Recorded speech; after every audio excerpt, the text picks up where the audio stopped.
Hello bachcho, let's read this question. So this question says a rod AB of mass capital M and length L is lying on a horizontal frictionless surface. A particle of mass M traveling along the surface hits the end A of the rod with a velocity V naught in a direction perpendicular to AB.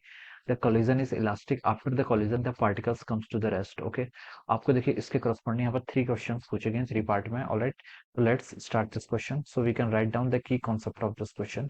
इस question का बच्चों की concept आप क्या लिख सकते हैं? Momentum conservation लिख सकते हैं, ठीक है। ये प्रॉब्लम देखिए आपकी, या फिर आप लिख सकते हैं इसका, देखिए कंबाइंड ट्रांसलेशन और रोटेशनल मोशन का केस है। किसका? आपका combined translation and rotational motion.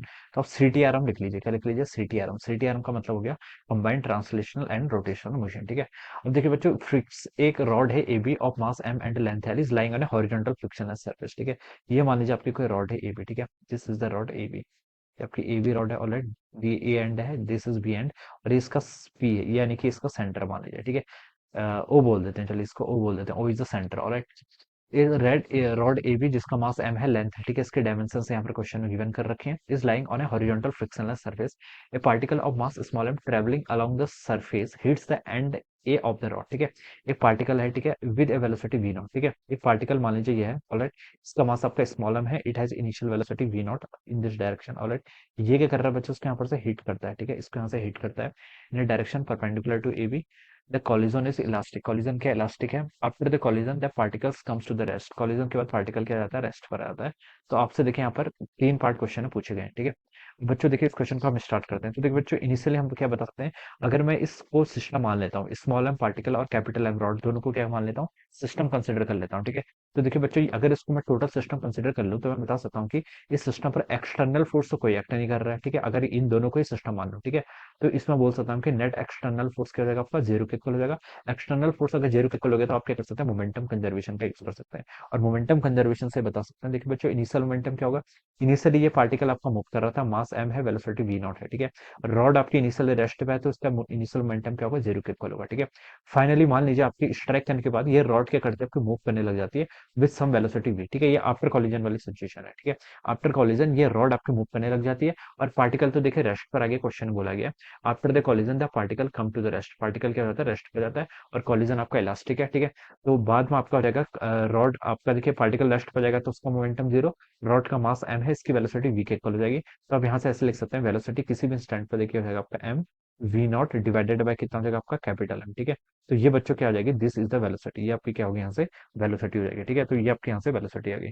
अब देखिए बच्चों, अब आप क्या कर लीजिए? टॉर्क फाइंड आउट कर लीजिए। यहाँ पर क्या कर लीजिए? एक इक्वेशन आपको ये फाइंड आउट कर ली। आपको देखिए स्मॉल एम और कैपिटल एम का रेशियो बताना है, ठीक है। यहाँ से देखिए small m by capital m की वैल्यू कितनी आएगी? वी बाई वी नॉट के इक्वल आएगी। कितनी? वी बाई वी नॉट के इक्वल, ठीक है। अब देखिए आप यहाँ पर क्या कर लीजिए? सेंटर के अबाउट देखिए आप क्या कर लीजिए? सेंटर के अबाउट आप यहाँ पर से कंजर्वेशन क्या लगा लीजिए? यहाँ पर आपका एंगुलर मोमेंटम कंजर्व कर लेते हैं। क्या कर लेते हैं? एंगुलर मोमेंटम कंजर्व कर लेते हैं। इनिशियल देखिए, ये तो हमने क्या कर लिया? लीनियर मोमेंटम कंजर्व कर लिया। तो मैं इसको यहाँ पर लिख लेता हूँ, लीनियर मोमेंटम कंजर्वेशन। एलएमसी क्या? आपका लीनियर मोमेंटम कंजर्वेशन। अब मैं एंगुलर मोमेंटम कंजर्वेशन का क्या करता हूँ? यहाँ पर यूज करता हूँ। एंगुलर मोमेंटम कंजर्वेशन से देखिए बच्चों, हम क्या बता सकते हैं? इनिशियल देखिए इसका एंगुलर मोमेंटम कितना होगा? इसके अबाउट फाइंड आउट करेंगे, इस रॉड के सेंटर के अबाउट, ठीक है। क्योंकि ये पोर्शन अभी देखिए सेंटर ऑफ मास के अबाउट, अगर कोई पोर्शन हिंज होता तो हिंज के अबाउट फाइंड आउट करते हैं, लेकिन इस कंडीशन में सेंटर ऑफ मास के अबाउट फाइंड आउट करेंगे। तो देखिए बच्चों, एंगुलर मोमेंटम किसके इक्वल होता है? एंगुलर मोमेंटम हम डिफाइन करते हैं, एल इक्वल टू होता है आपका r vector cross p vector. ये पार्टिकल क्या कर रहा है? मूव कर रहा है, ठीक है। तो इसको आप ऐसे लिख लीजिए, देखिए ये हो जाएगा आपका आर एम वी आर, ठीक है। आर एम वी और इस साइन थीटा हो जाएगा, ठीक है। और आप ये लिख लीजिए, देखिए यहाँ से आप आर साइन थीटा, ठीक है। ये डिस्टेंस को हम क्या लिख सकते हैं? यानी कि परपेंडिकुलर डिस्टेंस। कौन से डिस्टेंस की बात कर रहे हैं हम? Perpendicular distance. तो हम बता सकते हैं, देखिए इसके सेंटर से इस पार्टिकल की परपेंडिकुलर डिस्टेंस देखिए कितनी है आपकी? एल बाई टू के इक्वल। देखिए जो उसका line of action of motion होता है, उसकी उसकी परपेंडिकुलर डिस्टेंस देखनी होती है अबाउट द पॉइंट जिसके अबाउट हम क्या कर रहे हैं? यहाँ पर हम एंगुलर मोमेंटम कंजर्व कर रहे हैं, ठीक है। तो इसका जो line of action of motion है, इसकी परपेंडिकुलर डिस्टेंस कितनी है? एल बाई टू के इक्वल है। तो यहाँ से मैं डायरेक्ट देखिए लिख सकता हूँ, इसका एंगुलर मोमेंटम हो जाएगा आपका m v L by two, ठीक है। ये किसका एंगुलर मोमेंटम है? This is the angular momentum of the particle, ठीक है। पार्टिकल का sorry velocity initial v nought से, ठीक है। तो ये आपका एंगुलर मोमेंटम हो जाएगा, इनिशियल एंगुलर मोमेंटम, ठीक है। ये आपने लिख लिया, ठीक है। रॉड आपकी रेस्ट पे थी तो इसका कोई एंगुलर मोमेंटम नहीं होगा, इज इक्वल टू, अब देखिए final angular momentum. Final angular momentum देखिए कितना होगा आपका? अब देखिए final angular momentum find out करने के लिए इस ये आपका पार्टिकल तो रेस्ट पर आ गया, अब इस रॉड का एंगुलर मोमेंटम कंजर्व करेंगे, ठीक है। अब ये रॉड क्या करेगी, आपके सेंटर ऑफ मास के अबाउट क्या करेगी, रोटेट करेगी, rod will rotate about its centre of mass, let इसकी जो एंगुलर वेलोसिटी वो आपकी ओमेगा के इक्वल है, कितनी है, ओमेगा के इक्वल। तो हम लिख सकते हैं ये हो जाएगा आपका एल इजिकल टू, देखिए angular momentum I C M times आपका omega, this is the I is the moment of inertia about centre of mass and omega is the angular velocity, alright. तो इस टर्म को यहाँ से आप लिख लीजिए M V V naught L by two, moment of inertia about centre of mass, देखिए rod का कितना होता है, सेंटर ऑफ मास के अबाउट आपका एम एल स्क्वायर बाई 12 के इक्वल होता है, ठीक है। M L square by 12 into कितना हो जाएगा यहाँ से आपका ओमेगा हो जाएगा, ठीक है। तो ये इस इन चीजों में देखिए कंफ्यूज नहीं होना है, ये स्मॉल एम है, ठीक है, this one is the small m, ठीक है, स्मॉल एम और कैपिटल एम को यहाँ पर ये लिखना है, ठीक है। ये मैंने यहाँ पर से इसको देखिए बच्चों यहाँ पर से इसको ऐसे लिख सकता हूँ। अब देखिए बच्चों यहाँ पर से हमारी कुछ टर्म कैंसिल हो रही है, तो उसको कैंसिल कर लेते हैं, एल नॉट से बच्चों आपका एल नॉट कैंसिल हो गया, ये हो गया आपका m v nought is equal to, देखिए यहाँ से आपका एम एल ओमेगा बाई आपका कितना हो जाएगा यहाँ पर 2 और ये 12 कट जाएगा तो 6 टाइम्स हो जाएगा, ठीक है। और आप यहाँ से बच्चों लिख सकते हैं ओमेगा की वैल्यू कितनी हो जाएगी, ओमेगा की वैल्यू हो जाएगी यहाँ से 6 m v nought divided by 6 m v nought divided by capital m times L हो जाएगा, ठीक है। इस इक्वेशन देखिए इसको इक्वेशन 1 बोल दीजिए, ठीक है। दिस इज अवर इक्वेशन 2, ठीक है, ये आपकी क्या हो जाएगी। हम देखिए पार्टिकल की डायनेमिक्स को स्टडी करने के लिए हम ये सारी चीजें क्या कर रहे हैं, अभी फाइंड आउट कर रहे हैं। अभी हमें नेक्स्ट पार्ट वाले क्वेश्चन में इन सब पार्ट्स की क्या पड़ेगी, आपको जरूरत पड़ेगी। तो आपने देखिए लीनियर मोमेंटम कंजर्वेशन यूज कर लिया, एंगुलर मोमेंटम कंजर्वेशन भी क्या कर लिया, यूज कर लिया। कॉलिजन कैसा है, इलास्टिक है, तो हम क्या लगा सकते हैं यहाँ पर, एनर्जी कंजर्वेशन का भी यूज कर सकते हैं। कौन सा, यहाँ पर देखिए कॉलिजन इलास्टिक है क्वेश्चन बोला गया, तो हम क्या किसका यूज करेंगे, काइनेटिक एनर्जी कंजर्वेशन का क्या करेंगे, यूज करेंगे, ठीक है। अब काइनेटिक एनर्जी कंजर्वेशन से देखिए बच्चों आपकी क्या इक्वेशन आएगी, काइनेटिक एनर्जी कंजर्वेशन से बता सकते हैं, इनिशियली ये पार्टिकल आपका वी नॉट वेलोसिटी से मूव कर रहा था, तो पार्टिकल की काइनेटिक एनर्जी होगी, रॉड तो आपकी स्टेशनरी थी, तो रॉड की कोई काइनेटिक एनर्जी नहीं होगी। फिर आफ्टर कॉलिजन एक रॉड क्या कर रही है, ट्रांसलेशनल प्लस रोटेशनल दोनों टाइप का मोशन कर रही है, तो ट्रांसलेशनल काइनेटिक एनर्जी भी आएगी और रोटेशनल भी, ठीक है। तो पहले देखिए अब हम यहाँ पर क्या लगा लेते हैं, आपका काइनेटिक एनर्जी कंजर्वेशन, ठीक है, या फिर इसको सिर्फ एनर्जी कंजर्वेशन ही बोल सकते हैं, ठीक है। तो इनिशियल काइनेटिक एनर्जी पार्टिकल की हाफ एम वी नॉट का स्क्वायर, ठीक है, रॉड रेस्ट पर थी तो ये जीरो के इक्वल होगी। फाइनली देखिए आपकी रॉड क्या करेगी, मूव करेगी, ठीक है, इसका मास कितना आपका एम के इक्वल है और सेंटर ऑफ मास के वाट मूव करेगी, तो हाफ एम वी का स्क्वायर ये लिख लेंगे, ठीक है। प्लस इसके आप यहाँ पर से रोटेशनल काइनेटिक एनर्जी आएगी आई हाफ आई ओमेगा, ठीक है, आई किसके अबाउट, सेंटर ऑफ मास के अबाउट, उसकी वैल्यू कितनी होगी आपकी एम एल स्क्वायर बाई 12 के इक्वल, ठीक है। तो half I into omega square, ये वैल्यू आप यहाँ पर से ऐसे लिख लीजिए। अब देखिए 2 से तो आपका देखिए यहाँ पर डिनोमिनेटर से आपका 2 वाला फैक्टर, तो देखिए हर जगह से क्या कर लीजिए, आप यहाँ से कैंसिल कर लीजिए। और अब देखिए इसको आप थोड़ा सा ऐसे लिख सकते हैं, देखिए ये कितना हो जाएगा आपका स्मॉल एम वी नॉट का square it is equal to capital m into v का स्क्वायर, प्लस बच्चों यहाँ से कितना हो जाएगा आपका एम एल का स्क्वायर ओमेगा का स्क्वायर डिवाइडेड बाई 12, ठीक है। ये वैल्यू अब आपकी यहाँ पर से इतनी आ गई, ठीक है। अब देखिए अब आप यहाँ पर से जो आपने दो इक्वेशन अभी तक फाइंड आउट करके उनको इसमें पुट करिए और इन वेरिएबल्स को हम यहाँ से हटाने की कोशिश करते हैं, ठीक है। तो मुझे किसका रेशियो बताना था, स्मॉल एम और कैपिटल एम का रेशियो बताना था ना, ठीक है। तो चलिए मैं क्या करता हूँ, इस v को रिप्लेस कर लेता हूँ, पहले वाली इक्वेशन में देखिए एम वी नॉट का स्क्वायर इसको ऐसे ही रहने देते हैं, ठीक है। यहाँ पर देखिए आपका कैपिटल एम टाइम्स वी का स्क्वायर, वी को रिप्लेस कर लेता हूँ, ठीक है। ये कितना हो जाएगा आपका, यहाँ से आप इसको स्क्वायर करेंगे तो यहाँ पर स्मॉल एम का स्क्वायर टाइम्स आपका कितना वी नॉट का स्क्वायर डिवाइडेड बाय आपका कैपिटल एम का स्क्वायर, ठीक है।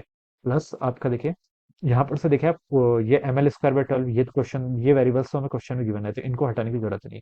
ओमेगा हमने खुद से इंट्रोड्यूस किया तो उसको हटा लेते हैं, ओमेगा का स्क्वायर करेंगे तो 36, देखिए ओमेगा यह है इक्वेशन 2 से, एम का स्क्वायर यहाँ से आपका वी नॉट का square divided by capital m का स्क्वायर टाइम्स आपका एल का स्क्वायर, ठीक है। ये वैल्यू यहाँ से इतनी आ जाएगी।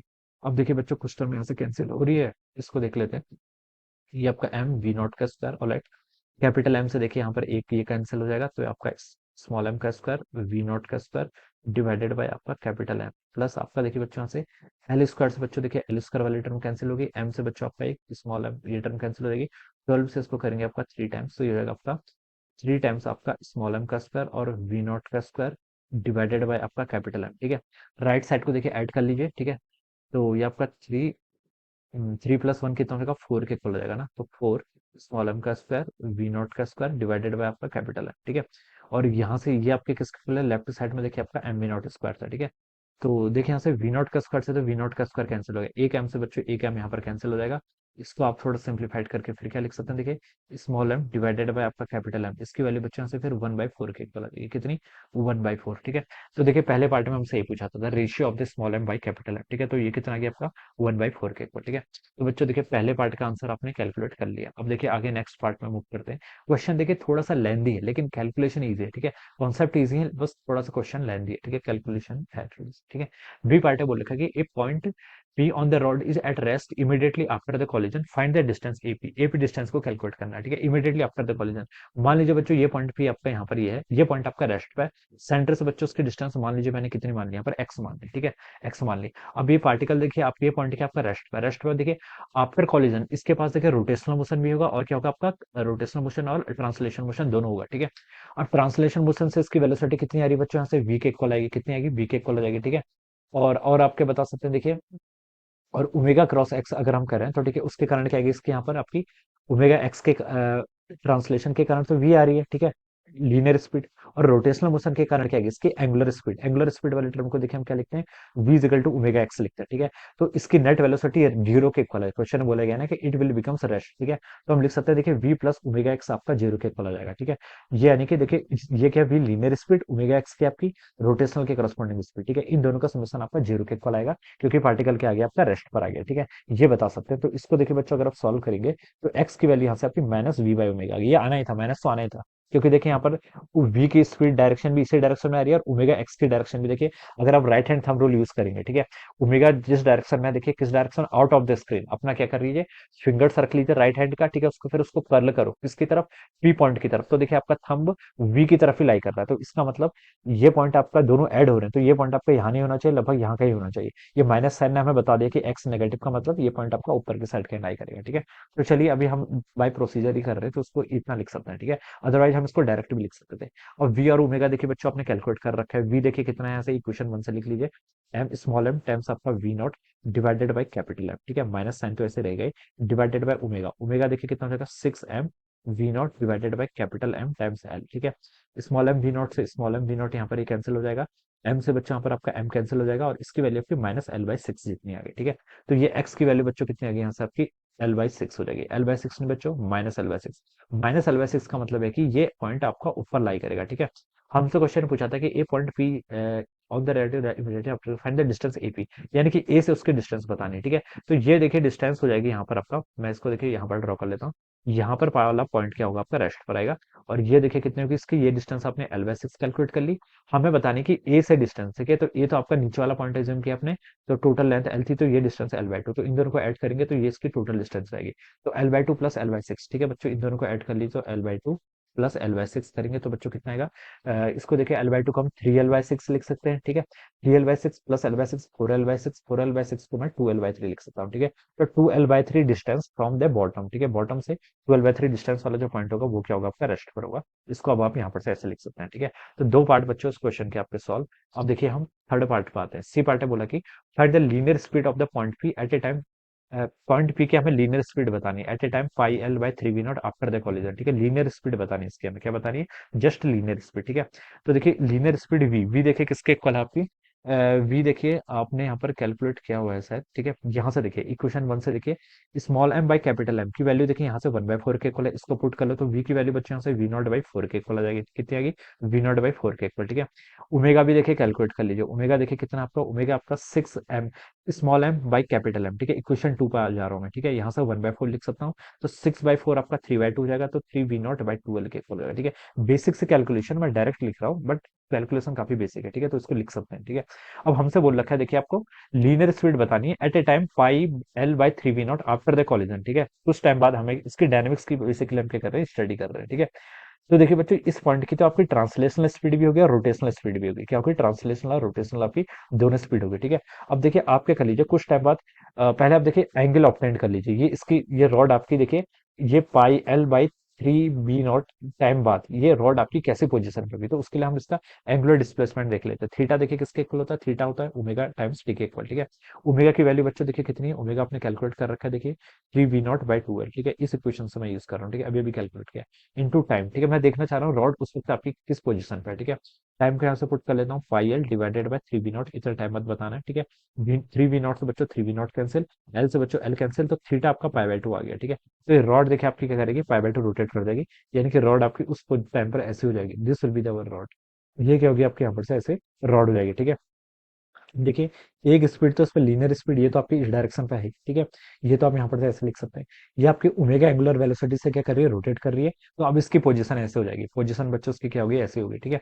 अब हमसे पूछ रखा है, देखिए पी पॉइंट के बारे में पूछा, linear speed of the point की, पी पॉइंट की लीनियर स्पीड बतानी है, ठीक है। तो देखिए ट्रांसलेशन मोशन से बता सकता हूँ सेंटर ऑफ मास की अगर लीनियर स्पीड वी है, किस डायरेक्शन में, फॉरवर्ड डायरेक्शन में, तो इसकी भी वी ही होगी, ठीक है। एक तो हमने पता लगा लिया, ठीक है। अब इस पॉइंट के अबाउट इसकी अगर हम वेलोसिटी फाइंड आउट करें तो ये आपकी ऐसे डाउनवर्ड डायरेक्शन में आएगी, क्या आएगी, डाउनवर्ड डायरेक्शन में, ठीक है। देखिए हम ओमेगा क्रॉस एक्स से क्या कर सकते हैं, उसको फाइंड आउट कर सकते हैं, ठीक है। तो बच्चों देखिए ये स्पीड भी वी आ रही है और ये स्पीड भी कितनी आ रही है, आपकी वी के इक्वल आ रही है, ठीक है। आपको क्या बताना है, इसका resultant speed, linear speed, find the linear speed. हमसे देखिए क्या पूछ रखा है, लीनियर स्पीड यहाँ पर फाइंड आउट करके बतानी है, ठीक है। Linear speed of the point P की आपको यहाँ पर लीनियर स्पीड बतानी है, ठीक है। अब देखिए बच्चों, रिजल्टेंट अब आप क्या कर लीजिए, फाइंड आउट कर लीजिए, यानी कि ट्रांसलेशनल के अकॉर्डिंग जो स्पीड आ रही है वो भी कैलकुलेट कर लीजिए, और रोटेशनल, उन दोनों का रिजल्टेंट, ठीक है। अब यहाँ से हम देखिए क्या करेंगे, यहाँ से आप क्या कर लेते हैं, इस वैल्यू में क्या कर लेते हैं, इसको यहाँ पर अब आप यहाँ से पुट कर लीजिए, ठीक है। वी की वैल्यू देखिए बच्चों कितनी लिख सकते हैं हम, आपकी वी की वैल्यू देखिए आपने कैलकुलेट की हुई है।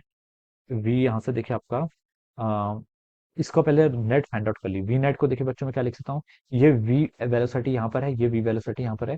वी हमने फाइंड आउट तो किया हुआ था, कहाँ फाइंड आउट किया हुआ था, वी देखिए आपने कहीं वी और वी नॉट के बीच में रिलेशन निकला था ना कहीं, ठीक है।